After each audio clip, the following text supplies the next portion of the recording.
राम पुनियानी साहब, आप बहुत लंबे अरसे से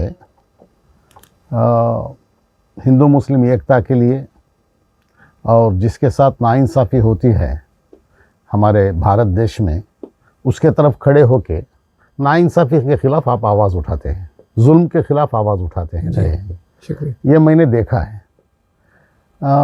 बहुत अच्छा है, आपकी बात पूरे हिंदुस्तान भर में, भारत भर में सुनी जाती है जी। लोग भी बहुत उसका आदर करते हैं, बहुत इज्जत की निगाह से आपको देखते हैं।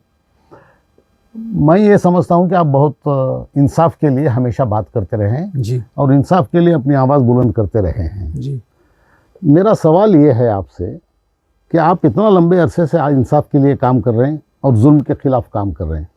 अब भारत में जो मुसलमान हैं वो कोई बाहर से आए हुए नहीं हैं, वो भारतीय हैं 100%। बिल्कुल। और मैं समझता हूँ और एक 100% एक्स्ट्रा भारतीय इसलिए हैं क्योंकि जब भारत का पार्टीशन हुआ उस वक्त उनको उनके दोस्तों ने जो चले गए उन्होंने बुलाया था, करेक्ट, तुम भी आ जाओ, यहाँ बच नहीं पाओगे, ये हिंदू ऐसा कर देंगे वैसा कर देंगे। लेकिन मुसलमानों ने उनको ये जवाब दिया था कि ये हमारे भाई हैं, ये हमें क्या करेंगे, आप गलत बोल रहे हैं, ये मेरा देश है, आप क्यों नई जगह जा रहे हैं, वहाँ आप नए लोग बन जाएंगे, हमारा देश है, हमारा देश छोड़ के क्यों जाते हैं। करेक्ट। ये कहकर वो यहाँ पे रह गए। जी। आज जो हुकूमत केंद्र में आई है, वो भी जहाँ कहीं बीजेपी और आरएसएस की हुकूमत आई है वहाँ मुसलमानों के साथ बहुत नाइंसाफ़ी और जुल्म हो रहा है जी। और ज़बरदस्ती जय श्री राम कहलवा के खुश होते हैं। इसके लिए मैं आपसे सवाल ये करना चाहता हूँ कि आपके मुताबिक मुसलमानों को, भारतीय मुसलमानों को इस टाइम पे क्या अपनाने से, क्या स्टाइल अपनाने से बेहतर रहेगा? देखिए, ये आपका सवाल बहुत ज़रूरी भी है और कठिन भी है। और भारतीय मुसलमान जो कर सकते हैं वो 25 साल में, पिछले 25 साल में हालात बहुत बदल गए हैं, क्योंकि जो पावरफुल संगठन बन गए हैं वो पावरफुल बन रहे हैं मुसलमानों को अटैक करके, मुसलमानों की बदनामी करके, उनके खिलाफ़ नफ़रत फैला के। तो अभी मुसलमान की हालत तो ख़राब है, उसमें कोई शक नहीं है। क्या करें, ये एक बहुत बड़ा सवाल है। तो उसमें पहली बात तो ये है कि एक तो जो पूरे बाकी लोग हैं जो ह्यूमन राइट्स के आधार पे बात करते हैं, कॉन्स्टिट्यूशन के आधार पे बात करते हैं, उनके साथ मिल के चलना चाहिए। आपका कोई भी धर्म हो, पर ह्यूमन राइट्स के लिए कोई क्रिश्चियन बात कर रहा है, हिंदू बात कर रहा है, उसको देखे बगैर एक ही अपना मानदंड होना चाहिए कि कॉन्स्टिट्यूशन के हिसाब से कौन सही है, हम उसके साथ उसकी आवाज़ में आवाज़ मिलाएंगे। और दूसरा, अंदर से कोशिश करना चाहिए कि जैसे हमारे बीच में शिक्षा कम है, एजुकेशन को बढ़ाने का, नौकरियां कम है, सेल्फ एम्प्लॉयमेंट को बढ़ाने का, जो कम्युनिटी का पैसा कई जगहों पे है उसको इसमें लगाने का। और तीसरा, आपस में भी मिलजुल के खड़ा रहने का। कोई अटैक होता है तो उसमें ख़ास तौर से वकीलों को तैयार करने का, और जो इस प्रकार के मुकाबले को इसको अगर कोर्ट में कुछ होता है तो उसका मुकाबला कर सकें। और मेन तरीके से तो ह्यूमन राइट्स ऑर्गेनाइजेशन को मजबूत करना चाहिए जो उनको प्रोटेक्शन दे सकता है।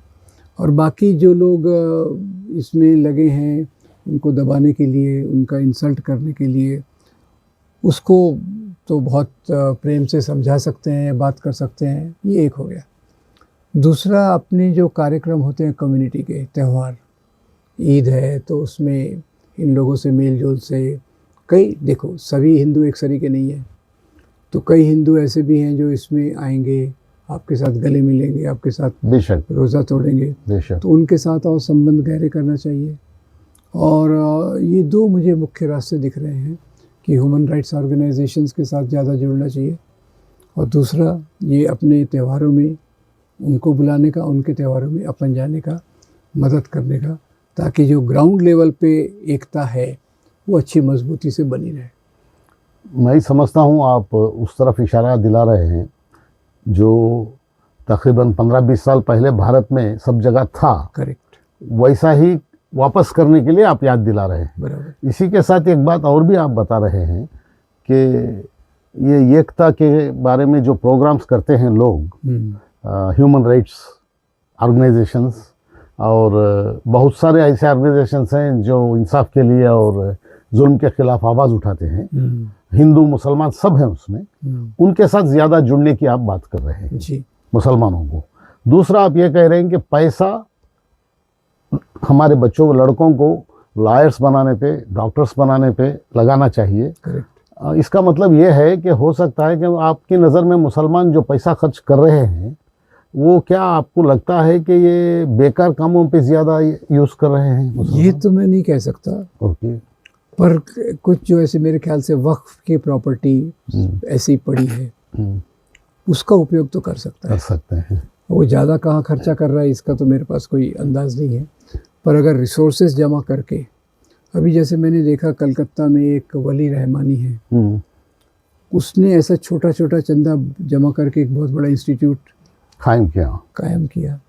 तो ऐसी चीज़ें तो हो सकती हैं, क्योंकि अभी भी मुस्लिम कम्युनिटी के अंदर भी बहुत लोग हैं जो इस बात को मानते हैं, एजुकेशन होना चाहिए, हेल्थ सुधरना चाहिए। और मैं तीसरा उसमें एक ही कर रहा हूँ, सेल्फ एम्प्लॉयमेंट का अपॉर्चुनिटी बढ़ना चाहिए। अभी एआई का ज़माना आ रहा है, दूसरे लोग एआई सीखेंगे, उससे पहले अपन ने सीखने का तो रास्ते खुलते हैं। ये 2-3 चीज़ों पे आधार पे जीवन जीना पड़ेगा। बहुत अच्छी बात आपने, बहुत अच्छी राय दी है। मुसलमानों को भारत में कैसे रहना चाहिए। असल में हमारे जो पिताजी थे उस वक्त मैं देखता था सब हिंदू मुस्लिम एक साथ में मिलकर रहते थे।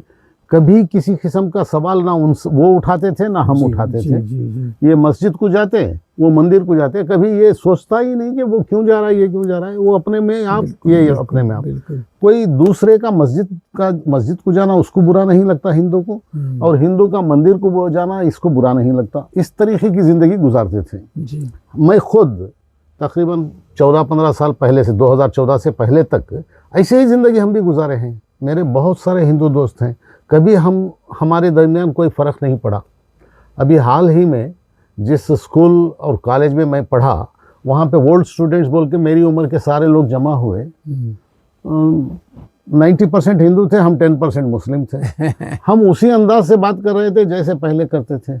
और सारे हिंदू ये मुझे कह रहे थे कि हमारे बच्चों को हम कैसे समझाएं कि हमको ऐसा रहना चाहिए, हिंदू मुसलमान जिस तरह हम हैं, ये कैसे समझाएं।